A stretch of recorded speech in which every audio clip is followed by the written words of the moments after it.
What's good, YouTube? Onaedo, back at it. So, quick drop. Are you black? To black people, are you black? And what does it mean to say you're black? What is that? Black. That's a color in a crayon box. That's a Crayola pigment. Are you black? What is that? Black has no culture. Black has no weight behind it. Asians do not refer to themselves as yellow people because then they would be taking so much power away from themselves. Mexicans do not refer to themselves as brown people. Why? Because they would be demoting themselves from their class of where they fall in society and just who they are as human beings to planet Earth. You're demoting yourself as a human being to planet Earth by referring to yourself simply as just saying you're black. No race refers to themselves as a color in a crayon box. The only one that does is white people. But you know why they do it? Because calling themselves white is their only ownership to America. Because are they white? No, what they are is European. But if they go by European, then they have no claim to America. They have no right to America. The rights they have is when they get to call themselves white, because they've set America up to say like America is for white people. So if they go by European, then you identify with them as no, go back to your home. You identify with them as you're not from here. The only race that wants to be a crayon color is white people, is Europeans. It gives them ownership to America. Calling black people black, you don't have ownership to nothing. Black people, you're not black. You're an African. There's culture behind it. There's weight behind it. There's muscle behind that. When you say you are an African, when you identify with a specific place and a culture of your origin, you have more meat and potatoes to your soul. White people don't want you to realize that. Never mind, European people don't want you to realize that. Why? Because the minute you realize you're not just some black person and you start owning this Africanness in you, your power begins to return to you. Your mental independence begins to come to you. You start to separate yourself from America. When you separate yourself from America, your strength will come back to you, because all America has for you is a trap. So the more you identify with being an American, you're identifying with the trap. So therefore, you are keeping yourself in this trap. White people don't want black people to be out of America because they need black people's energy being in America. So they want you to believe you're black. They don't want you to think of yourself as an African. That's why you tell a black American today, hey, you're not black. You're actually an African. If you have this skin, whatever shade, whatever complexion, higher, lower, middle, you're medium brown, light brown, chocolate black, whatever it is, wherever you fall on that spectrum, if you have this skin, it means you're an African. That's just a fact of life. White people want to bamboozle you and make you think, oh, it's where you're born and blah, blah, blah. It just works for them. The fact of life, how it was stated and how God made it, is how you live your life. And God made it where if you are born from this certain, if you look in this certain manner, you belong to this certain continent. That's why if you see an Asian out here, it doesn't matter if their English is more fluent than mine. It doesn't matter if their English is more fluent than that someone from London. It doesn't matter. At the end of the day, you still see them and you know that's an Asian. That's just an Asian who has been in the States for so long. That's an Asian who grew up in Europe. Either way, you still know that that's an Asian person. You see a Mexican in Britain, you still know that's a Mexican. That's just a Mexican away from home. Black people are the only ones that want to not identify with nowhere else, thinking that it's put you in a better situation because you don't want to identify with being African. And I get it, the stereotype is real. But you have to surpass that stereotype. You have to learn who you are, learn why that stereotype was even put on you in the first place, to get your power back. When you identify with black, you're identifying with nothing. You identify with nothing. That's why on planet Earth, there's nobody that has your back. Nobody is coming to help you. If Asians in one part of the world were getting blown up, then Asia can and will have their back. If Mexicans were here, at least they have the backing of the Mexican. If the Mexican government does decide to come for them, it will see them as theirs. Being black gives you ownership to nothing. Because what do black people own? What does it mean to be black? What's the culture of being black? This quote unquote black culture that's out here in America is not black culture. That's not a culture. That's just the remnants of the damage that was done to the African people that were brought here. So your cultures, quote unquote, that you've put together is really like, it's scraps that you have managed to just salvage to be able to call it yours.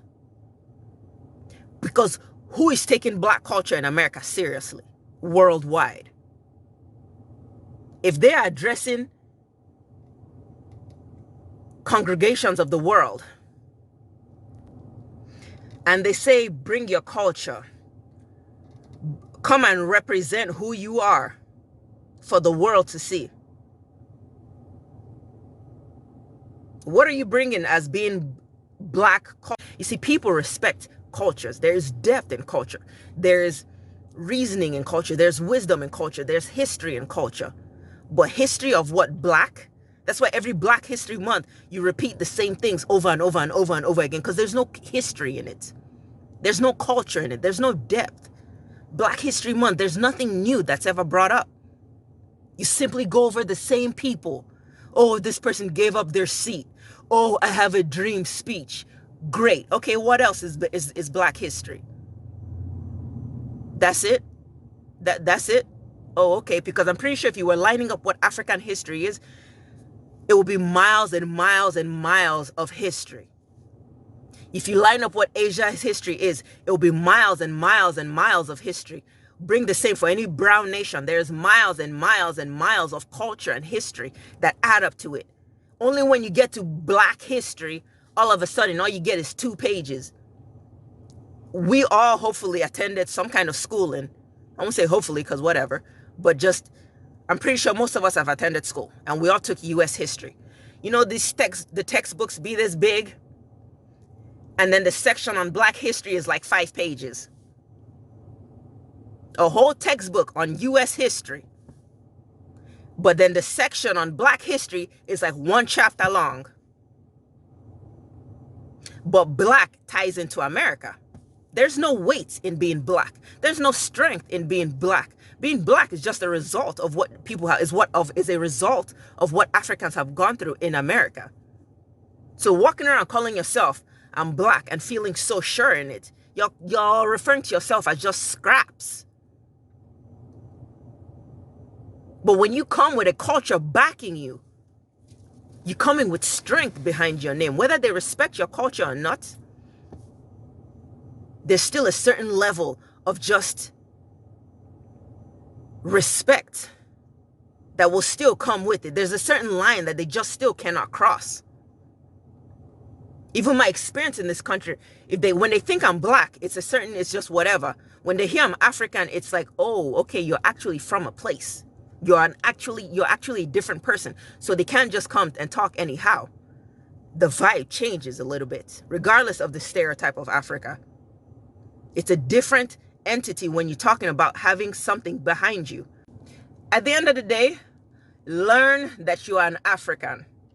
I know that's a tough pill for some of you to swallow, but oh well, you either stomach that pill or America's gonna F your whole, it's gonna chop you up into little limbs. Real talk.